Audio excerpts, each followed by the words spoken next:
Hey guys, this is VERDE Prism 2011 with the bike check.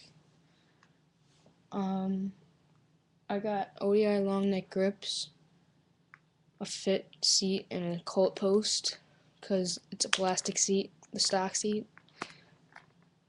I bought animal pedals 2 days ago in purple, and the rest is stock. It's a pretty good bike. Got these purple bolts. Yeah. I'm getting a lot of parts for Christmas.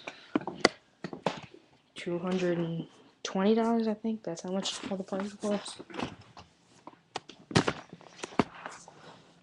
And I'll upload a video of me doing some tricks and stuff. Subscribe and like.